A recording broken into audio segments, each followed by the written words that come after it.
É um tema fácil, até que foi colocado no resumo que vocês receberam por e-mail, que é um tema presente tanto na filosofia quanto na psicologia e também na neurociência, da neurologia, porque se debate muito sobre essa questão de o ser humano ter liberdade ou não de ação.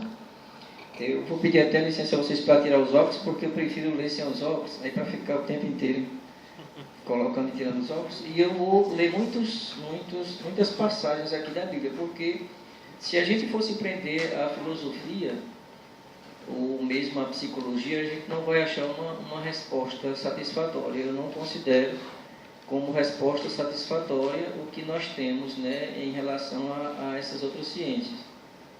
Mas em relação à teologia, e mais especificamente a teologia bíblica, aí eu considero que nós temos resposta suficiente para a questão do livre-arbítrio, a famosa discussão entre a predominância ou do livre-arbítrio ou da predeterminação ou predestinação ou determinismo, né?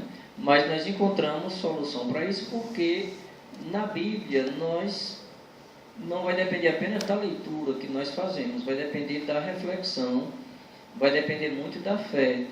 E como a Bíblia é um livro de fé, se nós nos propusermos a ler esse livro com os olhos da fé, com certeza nós vamos encontrar resposta para aquilo que nós procuramos.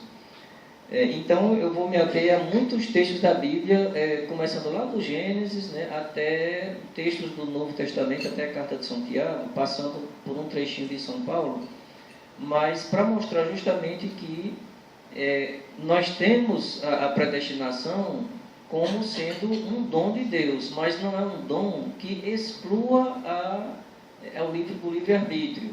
Até estava comentando no encontro passado, quando eu estava falando com alguns colegas aqui do encontro, que não foi aqui na mesa, né, que era o tema justamente do professor Átila sobre as obras e a fé. Eu estava comentando que, por exemplo, o pessoal cita sempre na ideia da predestinação a figura de Nossa Senhora, né, o exemplo de Nossa Senhora, que foi predestinada desde o ventre materno.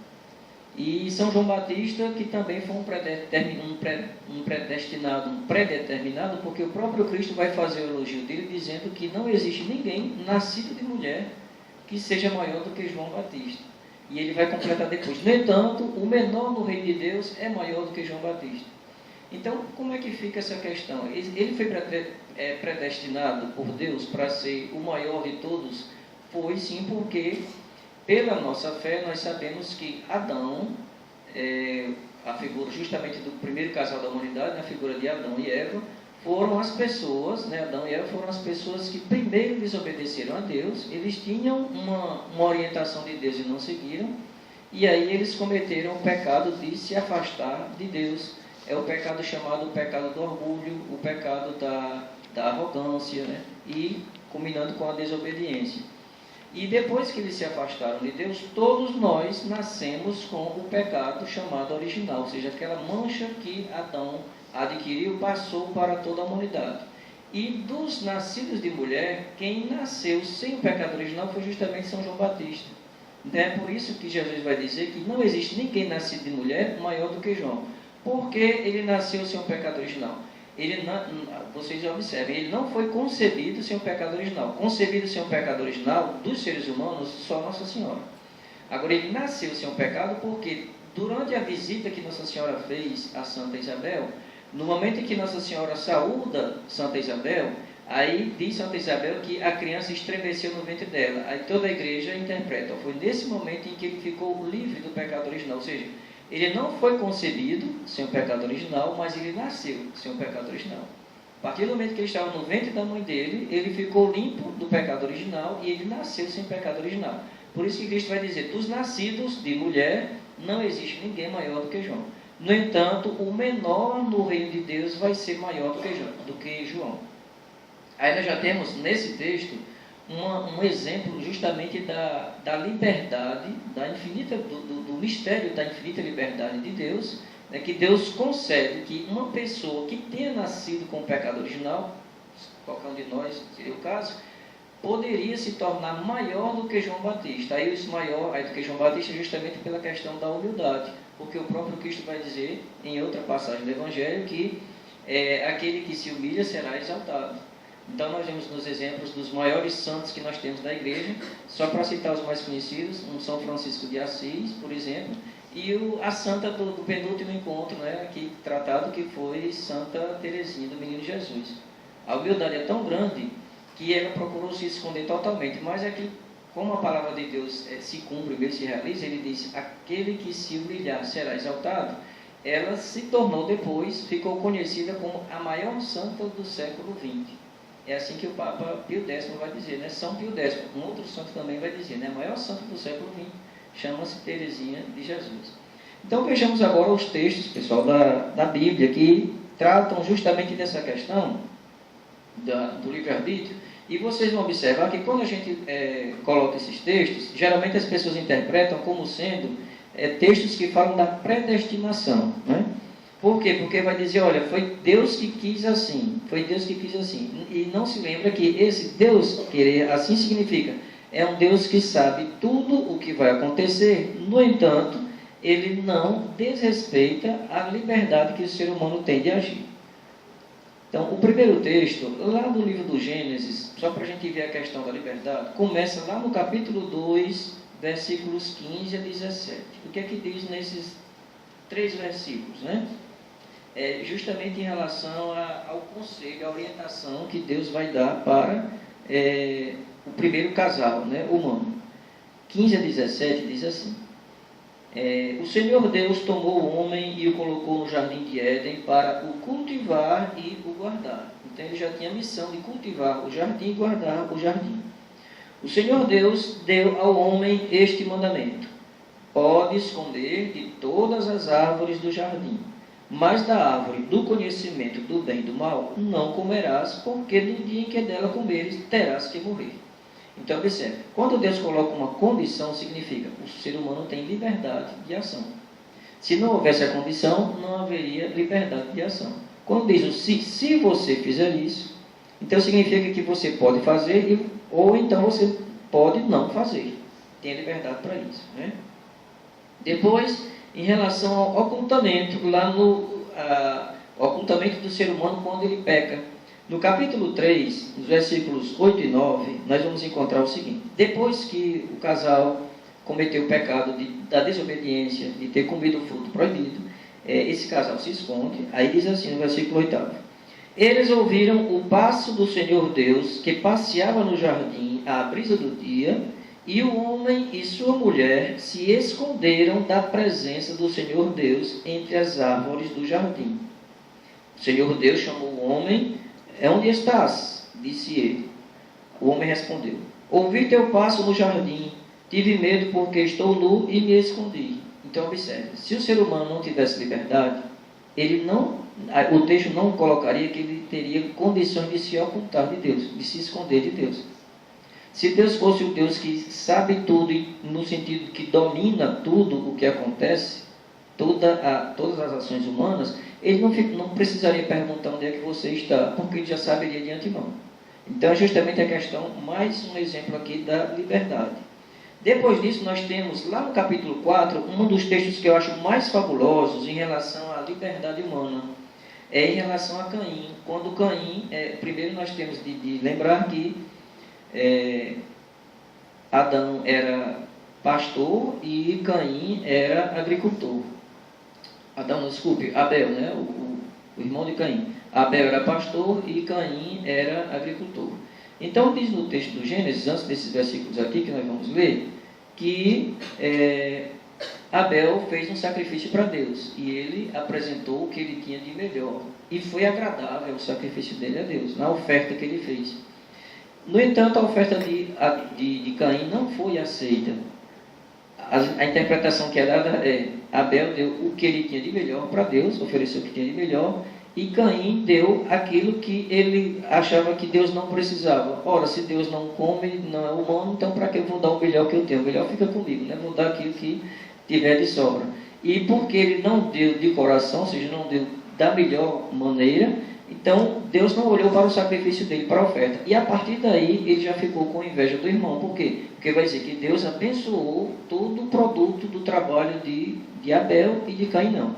Então, o que vai aparecer aqui no capítulo 4 do livro do Gênesis, nos 2 versículos 6 e 7, é o seguinte. Caim ficou triste porque Deus não gostou do sacrifício dele. Aí o Senhor vai dizer a Caim, o Senhor disse a Caim: por que estás irritado e por que teu rosto está abatido? Se estivesses bem disposto, não levantarias a cabeça, mas se não estás bem disposto, não jaz o pecado à porta como um animal acuado que te espreita, e podes acaso dominá-lo? Essa é a tradução que traz aqui na Bíblia de Jerusalém. Mas que no rodapé ele vai dizer que literalmente seria assim. Não é que se ages bem, o pecado está à tua porta, mas tu o dominarás. Que é a tradução que nós temos aqui, justamente na tradução da Vulgata de São Jerônimo. Né? Que isso aqui é tirado do original hebraico, mas na Vulgata de São Jerônimo nós vamos ter o texto bem claro da seguinte forma.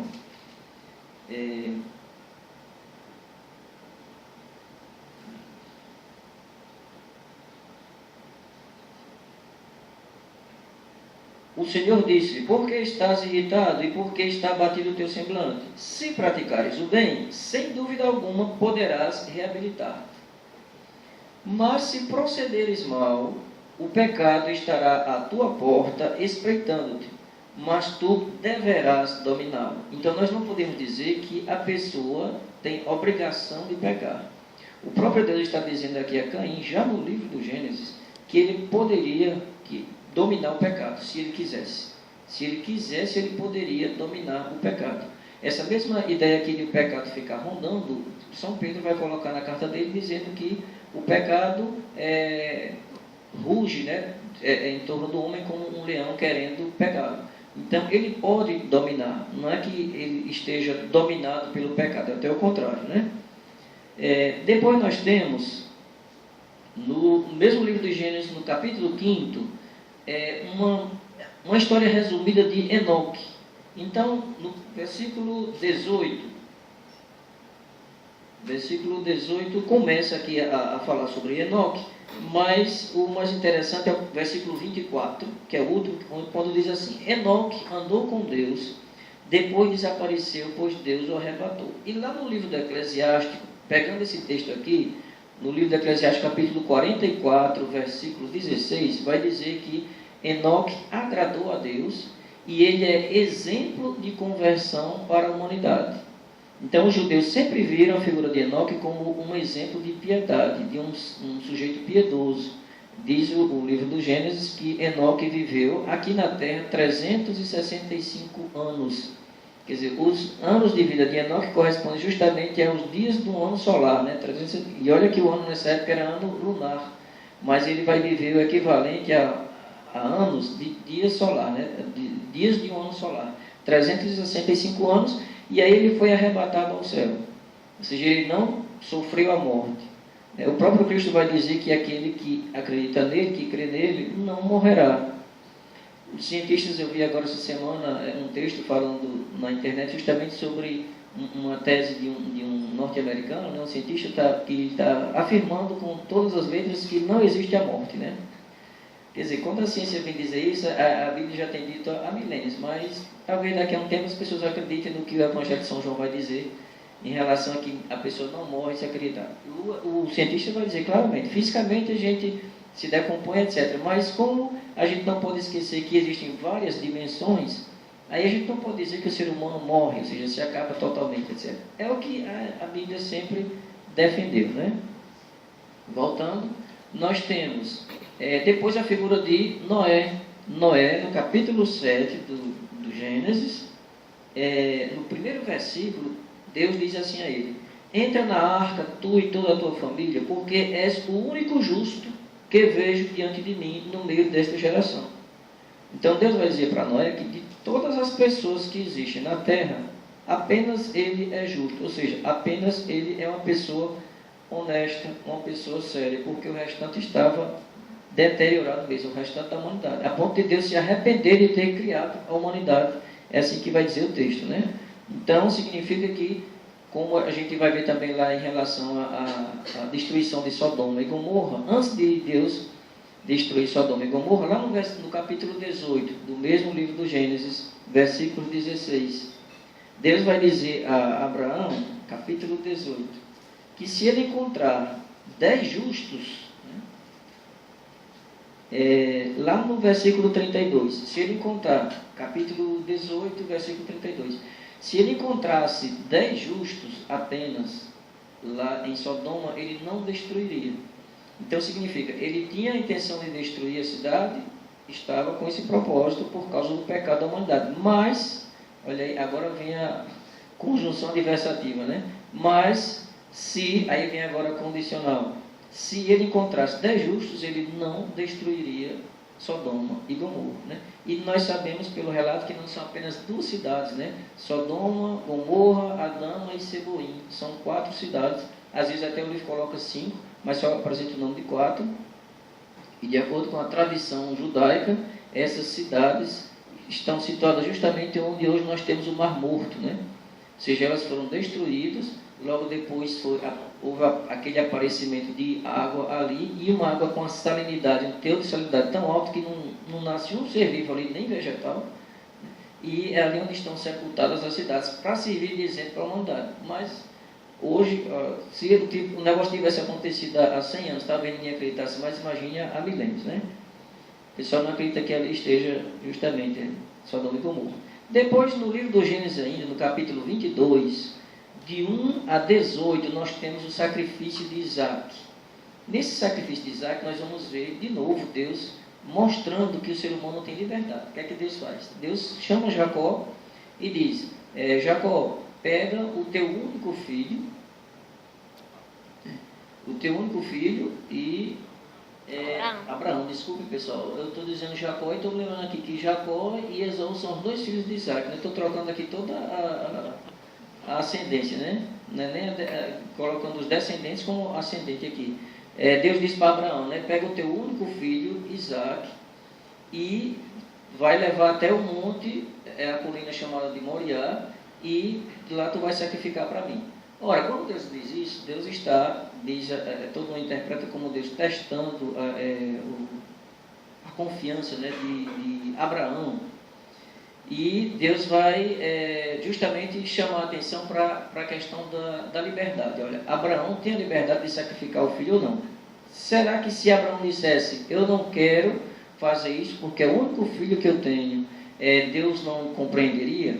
Com certeza compreenderia. Mas Abraão é o tipo do sujeito que tem aquela fé parecida com a fé do centurião. O centurião é aquele capitão que nós vemos lá no Evangelho, um capitão romano, que vai dizer para Jesus que não precisa ele ir até onde está o servo dele enfermo. A gente tem que fazer relação tantos textos que acaba até trocando os nomes. Mas, voltando aí para a questão de Abraão recebe esse recado de Deus e ele vai, o que é que ele vai pensar? Ora, o único filho que eu consegui gerar e já na velhice, de acordo com a Bíblia, Abraão vai gerar Isaac aos 100 anos de idade e Sara está com 90 anos. Se vocês disserem, olha, o calendário daquela época não é igual ao de hoje, tudo bem, mas a diferença de calendário não vai ser muito grande, mesmo sendo o ano lunar.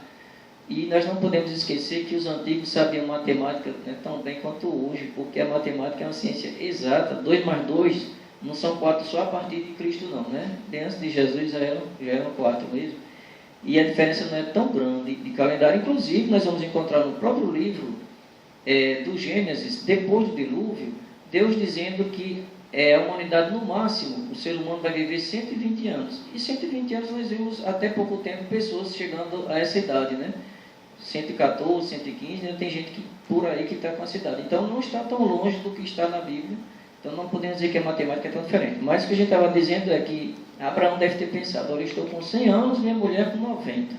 Só a partir dessa idade é que nós geramos filhos. Mas Deus não foi capaz de fazer com que a gente tivesse filho dessa idade? Então, se ele é capaz disso, ele é capaz de muito mais coisas. Ou seja, ele confiou totalmente em Deus e vai levar o filho dele lá para o Monte Moriá.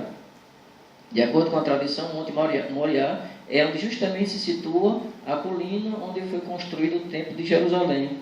E a Igreja Católica vai mais longe, diz que é justamente o monte onde Jesus foi crucificado. Certo? É no Monte Moriá. E a semelhança dos sacrifícios é muito grande, a semelhança, né? Por exemplo, próprio Isaac vai levar o lenho às costas, né, para o seu sacrifício. É o próprio Cristo que vai levar também o seu lenho, né, para o sacrifício. Isaac vai ser obediente ao pai dele. Né? Pai, cadê o animal de sacrifício? Meu filho, não se preocupe não, que Deus vai prover. É assim que Abraão responde a Isaac.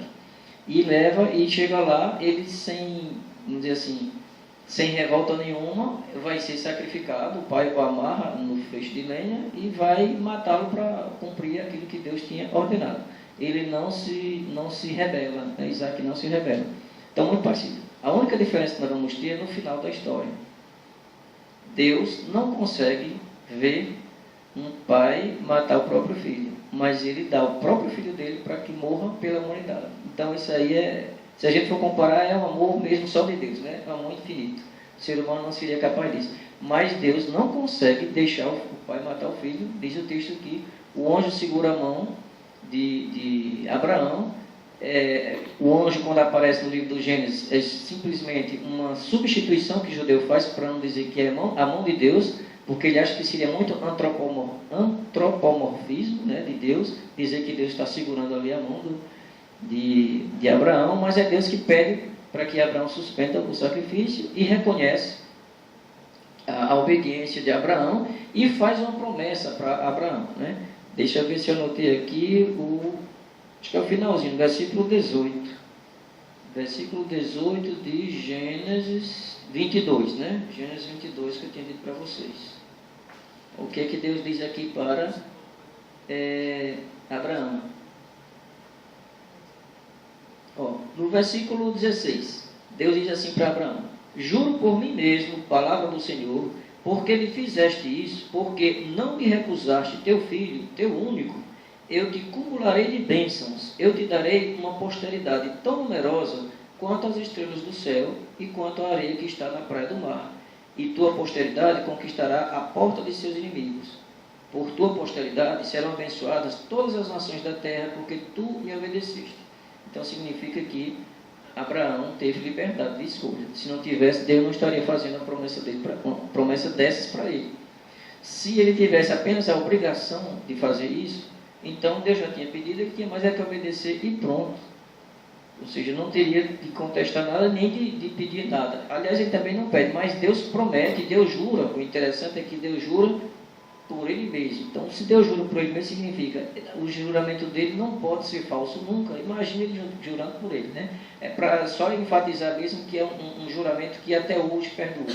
Por isso que a igreja sempre interpretou o povo judeu como sendo povo de Deus, porque foi Deus que escolheu a partir de Abraão, e essa promessa de Deus não se desfaz. O próprio São Paulo vai dizer que o povo primeiro que Deus escolheu foi justamente essa descendência de Abraão aí. Claro que depois nós temos o sentido figurado de os descendentes de Abraão serem os descendentes na fé. Aí toda a humanidade pode se tornar filho de Abraão, como o próprio Jesus vai dizer em relação a Zaqueu, que era um ladrão, e ele vai dizer, isso aqui também é filho de Abraão, né? Então toda a humanidade pode se tornar filha de Abraão, pela fé, mas primeiro é o povo de Israel mesmo. Depois nós temos, no livro do Gênesis ainda, capítulo 32, de 24 a 30, a luta de Jacó com o anjo. Ora, Jacó, agora é Jacó, sim, viu? Na hora que eu estava falando de Isaac e misturei com Jacó, é porque eu já estava pensando aí nessa luta, que Jacó, quando está fugindo não, agora ele já está voltando. Ele tem se despedido do tio dele, Labão, aí ele está voltando para se encontrar com o irmão dele, Esaú. Só que ele está morrendo de medo. Por quê? Porque Esaú jurou matar o irmão, acabar com ele, porque o Jacó passou a perna em Esaú desde a hora do nascimento até tomar o direito de primogenitura. E como Jacó está morrendo de medo, diz o texto que ele vai passar a noite em oração. E nessa noite de oração, um homem aparece. O texto diz, fala em homem mesmo, depois é trocado, não se coloca mais como sendo a figura antropomórfica, né, em forma humana. E esse homem, vai dizer, ele consegue dominá-lo. E no final, a noite inteira ele fazendo isso, ele perguntando o nome desse homem, o homem não diz o nome, diz apenas que a partir daquele momento, Jacó vai ter o nome mudado para... Isso significa aquele que segurou Deus, que dominou, que venceu Deus. Literalmente é esse sentido, né? Que venceu o próprio Deus. E os judeus ficam assim, com a cabeça confusa, porque dizem, se Deus é onipotente, Deus é o mais forte, tem a majestade infinita, como é que ele vai ser dominado por um ser humano? São Jerônimo, na interpretação desse texto, vai dizer, não existe nenhum problema de a gente ficar nesse conflito aí, pensando que o ser humano não pode dominar Deus. Pode dominar sim. E o domínio que o ser humano faz em relação a Deus é justamente a partir do momento da oração. Quando Jacó fica em oração, ou seja, quando ele se humilha perante Deus, aí ele domina totalmente a Deus. Acho que vocês conhecem aquela frase que diz que a oração é a força do homem e a fraqueza de Deus, né? Que às vezes a gente fica questionando, mas Deus não é todo poderoso, como é que ele se torna fraco? Porque Deus é infinitamente humilde, né? É nesse sentido aí, Deus é infinitamente humilde. Então, se uma pessoa é tão humilde que agrade a Deus, Deus é capaz de obedecer a essa pessoa. Continuando, no livro do Gênesis, ainda para terminar o Gênesis, né, no capítulo 45, nós temos o finalzinho daquele episódio, né, de José e seus irmãos. Agora, o filho preferido, né, de Jacó, José, que foi vendido pelos irmãos e vai ser o primeiro-ministro, né, do Egito. E lá no versículo 4 a 9, né, do capítulo 45, José diz assim para os irmãos, aproximai-vos de mim. Ele disse, eu sou José, vosso irmão, que vendestes para o Egito. Mas agora não vos entristeçais, nem vos aflijais por me teres vendido para cá, porque foi para preservar vossas vidas que Deus me enviou adiante de vós. Deus me enviou adiante de vós para assegurar a permanência de vossa raça na terra e salvar vossas vidas para a grande libertação. Aí muita gente pode dizer, olha, aqui está a questão da predestinação, né? Deus predestinou José para ser vendido. José vai interpretar como sendo uma graça de Deus. Essa predestinação dele aí é uma graça de Deus. E ele foi obediente, né? Porque ele não se revoltou contra os irmãos, ele não foi reclamar para dizer que não era escravo, a ponto de ser vendido. Os irmãos o venderam, ele se portou muito bem lá no Egito e chegou até o cargo de representante máximo do faraó. Abaixo do faraó estava José em lugar, né? Ou acima de José só o faraó, né? Então ele vai dizer que tudo isso aconteceu para ele porque foi Deus que pensou em preservar todo o seu povo a partir de José. Não é que Deus predestinou José para o sofrimento, para passar pelo sofrimento, porque José poderia muito bem ter se rebelado, não ter aceitado isso. Depois nós vamos ver no livro do Êxodo. No livro do Êxodo, esse trecho aqui que o Barros Alves, né, estava colocando, a questão da dureza do faraó. No livro do Êxodo, eu não vou colocar aqui as passagens, mas no capítulo 3, versículo 18 a 22, no capítulo 7 também, no comecinho, é o seguinte, Moisés vai falar para o faraó e Deus avisa ele de antemão, olha, você vai falar com o faraó, vai pedir, vai dizer para ele que eu estou mandando que ele liberte o povo, que ele deixe que o povo de Israel saia de lá do Egito, mas o faraó não vai fazer isso. Aí diz o texto que Deus endureceu o coração do faraó.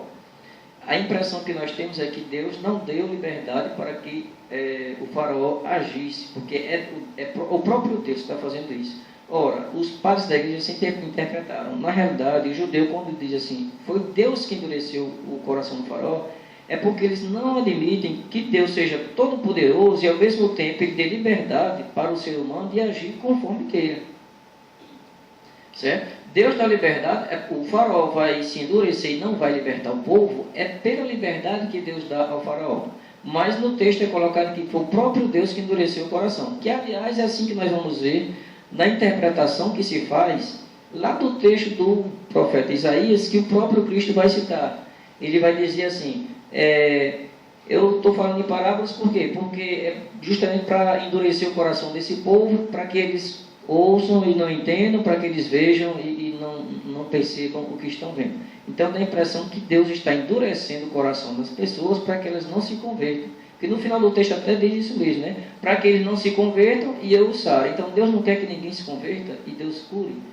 É justamente o contrário. O texto, a interpretação melhor seria: eu estou contando o texto em parábolas, eu estou explicando o reino em parábolas, porque se não contar em parábolas, como esse povo tem um coração duro, eles não vão se converter nem vão sarar. É por causa da dureza do coração deles. O tempo inteiro Deus vai chamar a atenção nessa questão da dureza. Lá mesmo no livro do Êxodo, por exemplo, no capítulo 19, quando Moisés vai trazer a lei para o povo, ele vai dizer, olha, Deus está perguntando se vocês aceitam que Ele seja o Deus de vocês. E o povo vai dizer, aceitamos, nós vamos obedecer em tudo a Deus. Quando é lá no capítulo 32, versículos 7 a 14, aí nós já vamos ver o contrário. Enquanto Moisés está lá no monte, recebendo as tábuas da lei, o povo acha que Moisés demora, são 40 dias, né, que Moisés passa lá, demora muito, aí ele diz, e agora o que é que a gente vai fazer? Bom, vamos fazer um bezerro de ouro. Por quê? Porque esse bezerro aqui vai ser o símbolo do Deus que nos tirou do Egito. Aí Deus disse para Moisés, olha, desça lá que o teu povo, ele diz, nem o meu povo, porque Deus está com tanta raiva que diz, o teu povo já se desviou de Deus. Eu tinha dito antes que ia obedecer em tudo a Deus, e agora já estava adorando um bezerro de ouro. Desça lá, porque é o seguinte, eu vou acabar com todo esse povo, mas não se preocupe não, que eu vou arranjar outro povo para você, e você vai conduzir esse povo para ser o meu povo. Aí Moisés diz, mas senhor, se o senhor fizer isso, é interessante o ser humano questionando com o próprio Deus, né? A liberdade que Deus dá para isso, né? Se o senhor fizer isso, o povo lá no Egito, quando souber, vai dizer, olha aí, mas Deus disse que era Deus desse povo, que queria libertar esse povo, mas ele, na realidade, levou lá para o deserto só para matar esse povo lá, para acabar com eles. Aí vai ficar feia a sua situação em relação a Egito. Como você está questionando aqui, está argumentando, dizendo que Deus vai fazer uma besteira, etc. O interessante é a liberdade que Deus dá até para o ser humano fazer questionamentos desse tipo, né? De acordo com a lenda, agora eu me lembrei de uma historinha aqui, parecida com esse tema, mas não é bíblico. De acordo com as lendas ou as legendas dos santos, né? Santa Rita, quando morreu Santa Rita, chamada dos impossíveis, né? Das causas impossíveis, quando morreu, ela foi até o céu e ficou lá procurando o marido dela, né? Só que ela não encontrou o marido. Aí ela pergunta a Jesus, ei, cadê o meu marido? Aí Jesus disse, olha, seu marido foi o pior marido que a pessoa poderia ter. Maltratou muito você, etc. E ele, claro, não pode estar aqui, está lá no inferno, né? Aí ela olhou para Jesus e disse, mas o Senhor disse que quem quiser seguir ao Senhor tem de pegar a sua cruz, né? E para onde for tem de levar. Então eu gostaria que a minha cruz estivesse aqui comigo também, né? Aí, de acordo com a legenda, Jesus diz, por essa palavra aí, então você tem a autorização de descer com Miguel e pegar seu marido lá no meio da fornalha mesmo, né? Vai pegar. Então é interessante a questão da argumentação que o ser humano faz com Deus. Então, a liberdade é o tema da liberdade mesmo, né? do livre-arbítrio. Depois nós temos aqui o livre-arbítrio dos livros de Samuel. No primeiro livro de Samuel, nós vamos ter a história da eleição de Saul como rei do povo judeu. O povo judeu, antes de Saul, não tinha rei nenhum. O que o povo tinha era profetas, era os sumos sacerdotes, os líderes religiosos, que davam orientação para o povo, mas eles não poderiam ter rei, porque o rei deles, o único, era Deus. Então era uma teocracia mesmo, né, literalmente. Só que esse povo, com o tempo, se cansa de ver reis em todo canto e eles sem reis. Eles ficam com medo até de ser dominados pelos outros. Aí vão questionar com Samuel e Deus vai e diz para Samuel, tá certo, deixa esse povo ter um rei. Aí Deus escolhe Saul, a questão da predestinação. Saul é predestinado. Era o mais pobre, vamos dizer assim, né? Ou menos que tinha distinção entre o povo judeu, e Deus escolhe Saul para ser rei desse povo.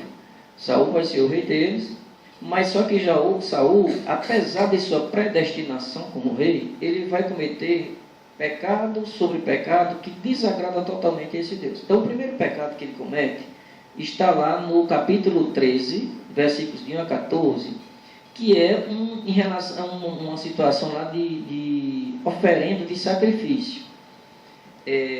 Saul vai participar de uma batalha, aí o profeta Samuel, que é o conselheiro dele, diz: Saul, é o seguinte, você me espere durante 7 dias, que eu venho para a gente fazer um sacrifício. Só quem poderia fazer o sacrifício era o sacerdote, no caso era o profeta Samuel, e quando eu fizer o sacrifício, aí sim você vai à luta. E Saul fica esperando o Samuel chegar, só que Samuel demora.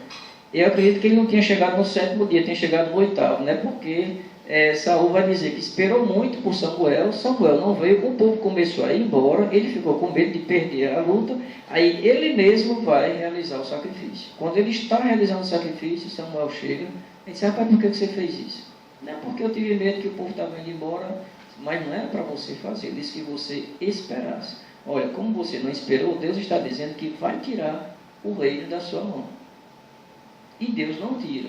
Deus ainda dá uma oportunidade a Samuel. O segundo pecado de Samuel vai ser lá de Saul. Né? Vocês, por favor, quando eu estiver trocando os nomes aí, viu, vocês me lembrem. Porque o livro é de Samuel. Lá no primeiro livro de Samuel, capítulo 15, o segundo pecado de Saul vai ser justamente o seguinte. Samuel diz para ele, o profeta Samuel vai dizer para ele: olha, você vai pegar os amalecitas, povo descendente de Amaleque, cada ascendente dava nome, né, a todo o povo, então você vai pegar os descendentes de Amaleque e vai passar todos eles ao fio de espada, do maior ao menor, do rei até a pessoa mais simples, incluindo todos os bens que eles tiverem. Você vai botar ao anátema, vai destruir tudo, não vai deixar um animal vivo, ovelha, gado, bovino, que tiver, você vai acabar com todos, tem de matar todos eles. Saul pega os amalecitas, domina e passa quase todos ao fio da espada. Só não passa o rei, eu esqueci o nome do rei, né? Amaleque é o povo, mas eu olho aqui rapidinho e digo para vocês, 1 Samuel 15. Pronto, 1 Samuel 15. Agag, o nome do rei é Agag. Então ele deixa vivo o rei Agag e o gado miúdo e graúdo, né, que tinha de melhor lá, ele deixou para o povo judeu, ele não matou. Mata as mulheres, as crianças, os velhos, todos os outros habitantes amalecitas, menos o rei e os bens móveis, né? Os bens móveis. Vai consultar a Deus, só que não obtém nenhuma resposta de Deus. Aí o que ele faz? Isso ele apelando para os sacerdotes, né? Os sacerdotes não dão nenhuma resposta. Aí ele diz: então agora eu vou procurar uma cartomante, né? Vou procurar uma mandinada dessas daí da vida, né? Mandiná, como a gente conhece aqui. E ele vai atrás de uma feiticeira, chamada feiticeira de Endor, da cidade de Endor. Ele chega lá procurando a feiticeira disfarçada. A feiticeira até diz que não, eu já estou aposentada porque ninguém faz mais isso por aqui. De fato, o próprio Saul tinha mandado matar todos os adivinhos do lugar. E essa mulher escapou, só Deus mesmo que, vamos dizer assim, permitiu que ela vivesse, né? A questão da liberdade, né? E ela vai fazer o que Saul diz. Samuel já tem morrido, o profeta Samuel já tem morrido. Aí quando ele diz: olha, eu quero que você consulte o espírito de Samuel para me dar uma resposta para sair dessa angústia. E ela vai consultar, só que ela vai fazer as enroladas dela. E no momento em que ela está fazendo as enroladas, aparece o próprio Samuel mesmo, ou a figura de Samuel. E aí ela tem medo, ela própria tem medo, porque ela não estava fazendo aquilo, né? Não foi assim, saiu do controle dela. O controle dela era fazer enganação lá para Saul. Mas quando ela viu que o negócio não estava do jeito que ela queria, ela reconheceu que aquele ali era o próprio rei Saul que estava. Aí é que vai ser a causa da sua rebelião mesmo, né? Isso aí que está em Isaías. Depois, em Isaías 44, 24 a 26, já no finalzinho da primeira parte, né, do livro da segunda parte do livro de Isaías, 44, 24 a 26, nós temos Deus dizendo o seguinte: Assim diz o Senhor, o teu Redentor, aquele que te modelou desde o ventre materno. Aí a gente vê logo a ideia da predestinação, né? Eu, Senhor, é que tudo fiz, e sozinho estendi os céus, e firmei a terra. Com efeito, quem estava comigo? Sou eu que frustro os sinais dos álgores, e faço delirar o espírito dos adivinhos, que confundo os sábios e converto a sua ciência em loucura, que confirmo a palavra do meu servo e asseguro o êxito do conselho dos meus mensageiros. Então, Deus está dizendo aqui que ele frustra o espírito dos adivinhos, ou seja, ele frustra as premonições que a gente tanto encontra por aí, né? Que inclusive tinha uma para hoje aí, né? Uma onda gigante aqui em Fortaleza, dia 25 de novembro, né? Bom, pode ser que até meia-noite, não acabou no dia 25, mas aqui para nós, pessoal, Deus não fica fazendo isso com ninguém, né? Ou seja, ameaçando e sem cumprir e sem motivo nenhum, né? Vamos até dizer assim. Então, muita gente, o próprio Deus aqui vai dizer no livro do profeta Isaías, que ele frustra essas premonições, essas previsões, né? Previsões até astrológicas mesmo, né? E nos evangelhos, aí é que nós vamos ter, pessoal, a questão, nós terminamos aqui os textos sobre o Antigo Testamento, é que nós vamos ter os textos sobre o livre-arbítrio, né? Essa citação de Isaías que eu tinha dito para vocês está lá em Mateus 13, 14 a 15. 13, 14 a 15. Em relação a endurecer o coração das pessoas para que elas não se convertam. Na realidade, elas têm o coração duro e é por isso que elas não se convertem, né? Aí nós temos, teria aqui as citações praticamente todas, ou quase todas aqui de Mateus. Nós temos Jesus prometendo que a sentença no juízo final para Sodoma e Gomorra vai ser muito mais leve do que para as cidades onde ele está pregando, as cidades da Galileia, que é a terra dele. Depois ele vai falar da dureza do coração da geração presente. Depois ele vai dizer, por exemplo, no capítulo 12, versículo 36, que nós vamos prestar contas de toda palavra inútil que nós dissermos. Se ele está dizendo isso, ele está dizendo, nós temos liberdade até naquilo que nós falamos. Então nós não podemos dizer que fizemos de maneira inconsciente. Inconsciente aqui não vai valer, né? E uma coisa interessante, quando ele faz aquela parábola lá no capítulo 22 do rei que mandou fazer uma festa e chamou os convidados e ninguém quis, né, dos convidados ninguém quis ir à festa, se fazer presente, ele fica com raiva e manda que os empregados vão chamar todas as pessoas que encontrarem nas ruas, né?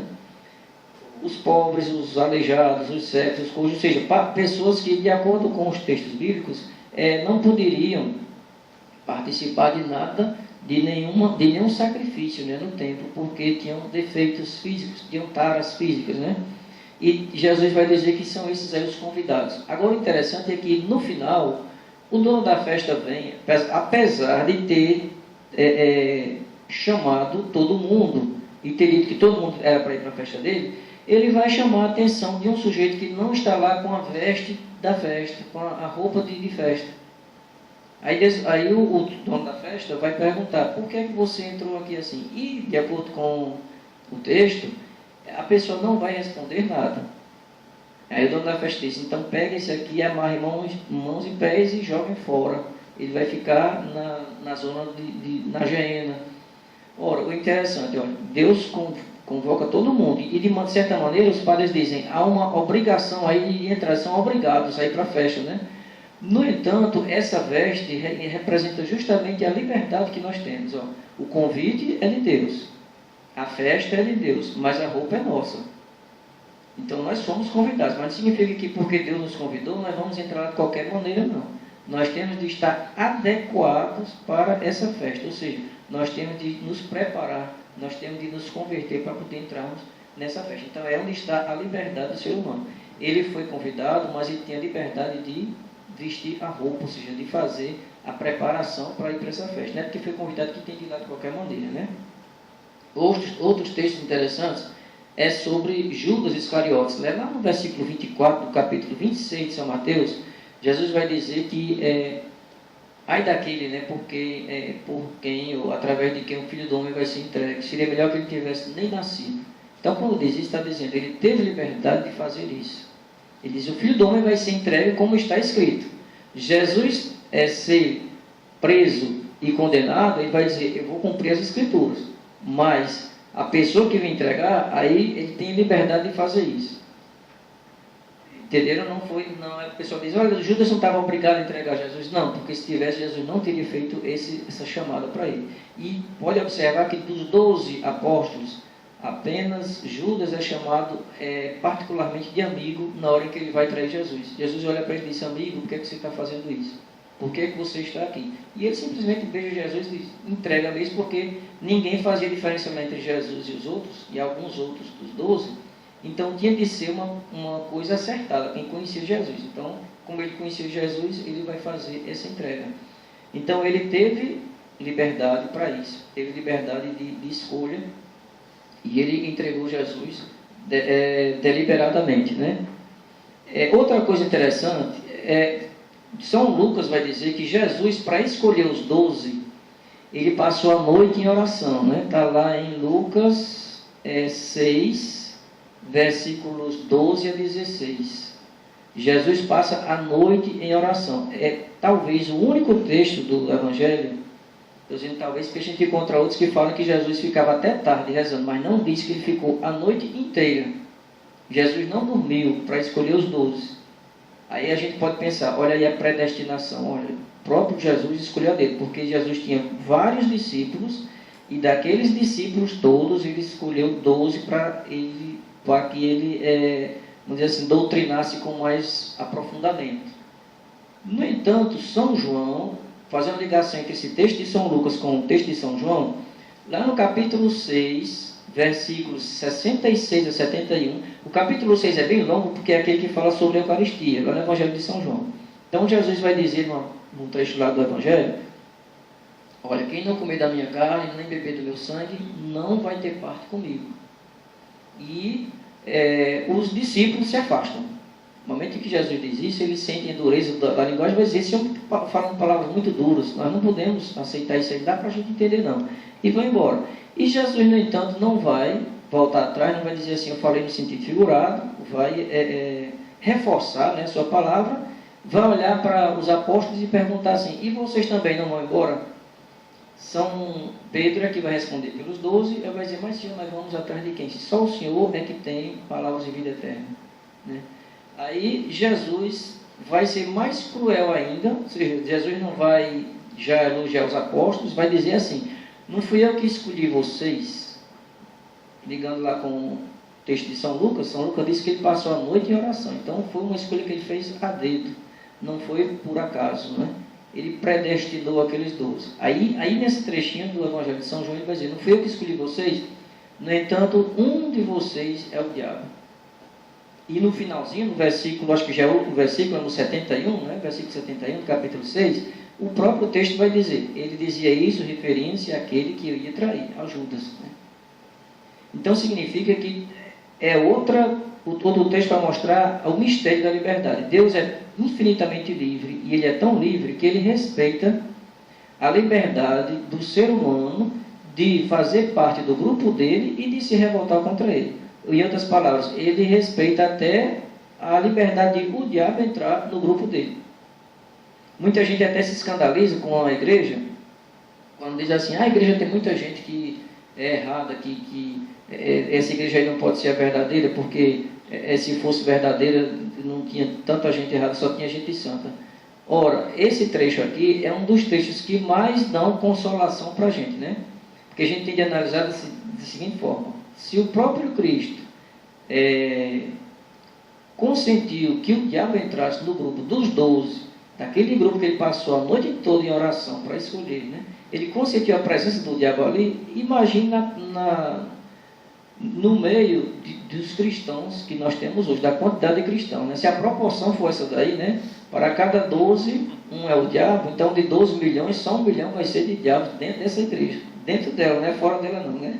é dentro dessa igreja. Ou seja, para mostrar a questão da liberdade, e o próprio Cristo vai dizer, olha, naquela parábola do joio, vocês não podem querer arrancar quando ainda a planta está pequena. Deixa primeiro crescer, depois a gente vê a diferença entre o joio e o trigo.